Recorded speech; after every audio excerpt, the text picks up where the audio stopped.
ഉജ്ജ്വലമായ വിജയം LDFന് കാത്തിരിക്കുന്നുണ്ട്. ആ പ്രതീക്ഷ ഓരോ പാർട്ടിക്കുമുണ്ട്. LDFിലെ CPIക്കുമുണ്ട് എന്ന് ഞാൻ പറയട്ടെ. LDF മെഷീനറി പൂർണ്ണമായും സജ്ജമാണ്. എല്ലാ ജില്ലകളിലും ഞങ്ങൾ നിരന്തരമായി ബന്ധപ്പെടുന്നുണ്ട്. ഓരോ ഡെവലപ്മെൻറ്റും ശ്രദ്ധിക്കുന്നുണ്ട്. അത്യപൂർവം ചില സ്ഥലങ്ങളിൽ ചില പ്രയാസങ്ങളുള്ളത് സീറ്റുകളുടെ പങ്കുവയ്പ്പിലാണ്. അത് ഇന്ന് തീരും അല്ലെങ്കിൽ നാളെ തീരും. പൂർണ്ണ ഐക്യത്തോടു കൂടി LDF മത്സരരംഗത്തുണ്ടാകും. ഒന്നാന്തരം പെർഫോമൻസിൻ്റെ വിജയകഥയാണ്. എല്ലാ തദ്ദേശ സ്ഥാപനങ്ങളിലും തന്ത്രമന്ത്രങ്ങളൊന്നുമില്ലാതെ LDFന് ചൂണ്ടിക്കാണിക്കാനുള്ളത്. അതെല്ലാം ചേർത്താണ് ഞാൻ പറയുന്നത് LDF വിജയം സുനിശ്ചിതമാണ്. ഈ ബോധ്യം ഞങ്ങൾക്കുണ്ട്. ഞങ്ങളെക്കാൾ വേറെ ഈ ബോധ്യം അവർക്കുണ്ട്, UDFനുണ്ട്. അതുകൊണ്ട് എല്ലായ്പ്പോഴും കാണും പോലെ രക്ഷപ്പെടാൻ നടത്തുന്ന തത്രപ്പാടിൽ UDF പതിവ് പോലെ തന്നെ BJPയുമായി പരോക്ഷമായ ബന്ധം സ്ഥാപിക്കുമെന്ന് ഞങ്ങൾ മുൻകൂട്ടി കാണുന്നുണ്ട്. അതൊരു പുതിയ കാര്യമല്ല കേരളത്തിൽ.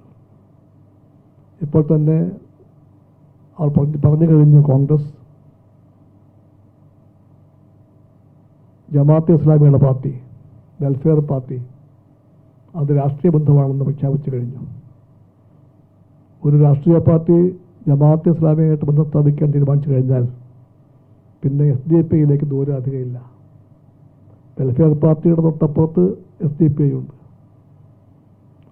എല്ലാവരുമായിട്ട് കൂട്ടിയേർന്ന UDFനും കോൺഗ്രസിനും ഈ ഭാഗത്ത് വേറൊരു ബന്ധമുണ്ട്. അത് ഹിന്ദു വർഗീയ ശക്തികളാണ്. അത് BJP രാഷ്ട്രീയമായിട്ട് BJPയാണ്, RSS ആണ്. അവരെല്ലാമായിട്ടും ബന്ധം ചേരാനുള്ള ഒരു മടിയും കാണിക്കാത്തവരാണ് കേരളത്തിലെ കോൺഗ്രസ് നേതൃത്വം. കേരളത്തിലെ കോൺഗ്രസ്സിന് ഏറെക്കാലമായിട്ട് വഴി കാണിക്കുന്നത് അന്ധമായ ഇടതുപക്ഷ വിശ്വാസമാണ്, വിരോധമാണ്. അന്ധമായ ഒരു കാര്യവും കൂടാതെ ഇന്ത്യൻ രാഷ്ട്രീയത്തിൻ്റെ ഇന്നത്തെ ഒരു അവസ്ഥയെ പരിഗണിക്കാതെയും പഠിക്കാതെയും കോൺഗ്രസ് പ്രഖ്യാപിക്കുന്നത് അവരുടെ എനിമി നമ്പർ 1 ഇടതുപക്ഷമാണെന്നാണ്. അങ്ങനെ ഇടതുപക്ഷത്തെ മുഖ്യ എതിരാളിയായി കണ്ടുകൊണ്ട്, ശത്രുവായി പ്രഖ്യാപിച്ചുകൊണ്ട് രാഷ്ട്രീയം കൈകാര്യം ചെയ്യുന്ന കേരളത്തിലെ കോൺഗ്രസ്, അതുകൊണ്ട് തന്നെ ഇടതുപക്ഷത്തിൻ്റെ ആശയ രാഷ്ട്രീയ രംഗത്ത് മുഖ്യ എതിരാളിയായിട്ടുള്ള BJPയെ തങ്ങളുടെ ബന്ധുവായി കാണുന്നു. ആ ബന്ധുത്വം കേരളം പല കുറി കണ്ടതാണ്. Congress, BJP, RSS, SDPI, welfare party, ഈ ബന്ധം ഇത്തവണയും പല സ്ഥലങ്ങളിലും ഒളിഞ്ഞും തെളിഞ്ഞും രംഗത്ത് വരാൻ സാധ്യതയുണ്ട് എന്ന് LDF കാണുന്നുണ്ട്. അവർക്ക് എങ്ങനെയെങ്കിലും മുഖം രക്ഷിച്ചേ മതിയാവും. അവർക്കറിയാം ഇതൊരു ഡ്രസ് റിഹേഴ്സലാണ്. 2026 നടക്കാനിരിക്കുന്ന തെരഞ്ഞെടുപ്പിൻ്റെ ഡ്രസ് റിഹേഴ്സലാണ്. അതുകൊണ്ട് അവർക്ക് എങ്ങനെയെങ്കിലും രക്ഷപ്പെടണം. ആ ബന്ധപ്പെടൽ നിൽക്കുന്ന കേരളത്തിലെ കോൺഗ്രസ് സ്വന്തം രാഷ്ട്രീയത്തിൻ്റെ അടിസ്ഥാന മൂല്യങ്ങളെ വരെ പണയപ്പെടുത്തിക്കൊണ്ടാണ്, എന്ന് പറഞ്ഞാൽ ഗാന്ധി നെഹ്റു ആശയങ്ങളെ വിറ്റുകൊണ്ടാണ് ഈ പറയുന്ന വർഗീയ ഫാസിസ്റ്റ് ശക്തികളുമായി ബന്ധം സ്ഥാപിക്കുന്നത്. BJP എല്ലാ പ്രകാരത്തിലും ഇന്ത്യയുടെ ശത്രുവാണ്. ഇന്ത്യ എന്ന് പറഞ്ഞാൽ അടിസ്ഥാന മതേതരത്വമാണ്. ഇന്ത്യ എന്ന ആശയത്തിൻ്റെ കാതലാണ്. ഭരണഘടനാ മൂല്യങ്ങളുടെ അടിസ്ഥാന ഘടകം മതേതരത്വം, ജനാധിപത്യം, സോഷ്യലിസം, ഇതെല്ലാമാണ് നമ്മുടെ രാജ്യം.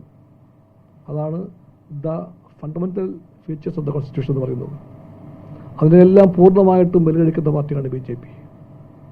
ഒരു മറയും കൊള്ളാതെ BJP പറയുന്നുണ്ട് അവർക്ക് വേണ്ടത് ഈ ഭരണഘടനയല്ല. ഈ ഭരണഘടനയെ പൊളിച്ചു മാറ്റാൻ, അതിന് പകരമായിട്ട് മനുസ്മൃതിയെ അടിസ്ഥാനമാക്കിയ ഒരു പുതിയ ഭരണഘടനയ്ക്ക് വേണ്ടി വാദിക്കുന്ന പാർട്ടിയാണ് BJP. ഒരു മറയും കൊള്ളാതെ അവരാണ് നെഹ്റുവിൻ്റെയും ഗാന്ധിജിയുടെയും പാരമ്പര്യം അവകാശപ്പെടുന്ന BJPയുടെ കോൺഗ്രസിൻ്റെ ബന്ധുവെന്ന് വന്നാൽ ഈ കോൺഗ്രസ് BJP ബന്ധത്തിൻ്റെ ആപത്തിനെ പറ്റിയുള്ള ഞങ്ങളുടെ ജാഗ്രത എത്രയും ശരിയാണെന്ന് തെളിയിക്കപ്പെടുകയാണ്. ആ ജാഗ്രത കമ്മ്യൂണിസ്റ്റ് പാർട്ടിക്കുണ്ട്, LDFനുണ്ട്. ഞങ്ങളുടെ പോരാട്ടം കേരളത്തിൻ്റെയും ഇന്ത്യയുടെയും മതേതര മൂല്യങ്ങളെ കാത്തുരക്ഷിക്കാൻ വേണ്ടിയാണ്. ഞങ്ങളുടെ പോരാട്ടം ഭരണഘടനാ പ്രമാണങ്ങൾ ഉയർത്തിപ്പിടിക്കാൻ വേണ്ടിയാണ്. ഞങ്ങളുടെ പോരാട്ടം ഇന്ത്യ എന്ന ആശയത്തിൻ്റെ മഹത്വത്തെ കാത്തുരക്ഷിക്കാൻ വേണ്ടിയാണ്. ആ രാഷ്ട്രീയ സമരത്തിൻ്റെ ഭാഗമായിട്ടാണ് ഞങ്ങൾ LDF ഈ ഇലക്ഷനെ കാണുന്നത്.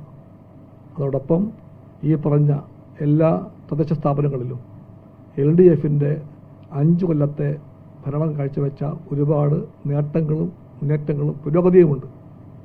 അതെല്ലാം ജനങ്ങൾ കണ്ടതാണ്. ആ ജനങ്ങൾക്ക് വോട്ട് ചെയ്യാൻ പോകുമ്പോൾ അതുകൊണ്ട് ദ നാച്ചുറൽ ഓപ്ഷൻ എന്ന് ഒന്നുണ്ടെങ്കിൽ ആ ഓപ്ഷൻ LDF ആണെന്ന് ഞങ്ങൾക്കറിയാം. അതാണ് ഞാനീ പറഞ്ഞ കോൺഫിഡൻസിൻ്റെ അടിസ്ഥാനം. ഈ കോൺഫിഡൻസ് നാൾ ചെല്ലും തോറും ശക്തിപ്പെടുകയാണ്. ഇതാണ് ഞങ്ങളിപ്പോൾ നിൽക്കുന്ന അവസ്ഥ. നിങ്ങൾ കണ്ടല്ലോ, ഇപ്പം ആ ട്രെയിനിലെ കുട്ടികൾക്കിട്ട് പഠിച്ച പാട്ടെല്ലാം കേട്ടല്ലോ എല്ലാവരും. വന്ദേ ഭാരതിൻ്റെ തുടക്കത്തിൻ്റെ ദിവസം നിർലജ്ജം അവർ പാടിപ്പിച്ച പാട്ട് ഏതാണ്? ഗണഗീതമാണ്. ഈ മധ്യതര ഇന്ത്യയിലെ ഒരു സർക്കാർ സംവിധാനത്തിൻ്റെ ഭാഗമായിട്ടുള്ള മഹത്തായ ഒരു ചടങ്ങാണത്. അവിടെ എട്ടും പൊട്ടും അറിയാത്ത നിഷ്കളങ്കരായ കുഞ്ഞുങ്ങളെ കൊണ്ട് ഗണഗീതം പഠിപ്പിച്ച രാഷ്ട്രീയമാണ് BJP രാഷ്ട്രീയം. ആ BJPയുമായിട്ട് അതുകൊണ്ട് ഒരു കമ്പ് കൊണ്ട് പോലും കോൺഗ്രസ് ബന്ധം സ്ഥാപിക്കാൻ പാടില്ലാത്തതാണ്. പക്ഷേ കോൺഗ്രസ്സിന് അതൊന്നും പ്രശ്നമല്ല. അവർക്ക് മോൻ മരിച്ചാലും വേണ്ടില്ല, മരുമോളുടെ കണ്ണീര് കാണണം. ഇത് പഴയ ഒരു രീതിയാണ്. അന്നത്തെ പണ്ട് കാലത്തുള്ള അമ്മായിമ്മമാർ അങ്ങനെയായിരുന്നു പോലും. അപ്പം അങ്ങനെയല്ല കേട്ടോ. അപ്പം അല്ല, ഇന്നത്തെ കാലത്ത് സ്ത്രീകളുടെ അവകാശബോധം ശക്തിപ്പെട്ടപ്പോൾ ആ അമ്മായിമ്മമാരുമില്ല, അത്തരം മരുമക്കളുമില്ല. പക്ഷേ ഈ പഴയ കാലത്തുള്ള അമ്മായിമ്മമാരെ പോലെ ഇവരുടെ വാദം മോൻ മരിക്കണ്ട, മരിച്ചില്ലെങ്കിൽ അവനെ കൊന്നിട്ടായാലും വേണ്ടില്ല, അവളുടെ മരുമോളുടെ കണ്ണീര് കാണാൻ കൊതിക്കുന്ന ഒരു പാർട്ടിയായിട്ട് മാറിക്കൊണ്ടിരിക്കുകയാണ് ഈ കൂട്ടർ. അവരാണ് ഐക്യപ്പെടുന്നത്.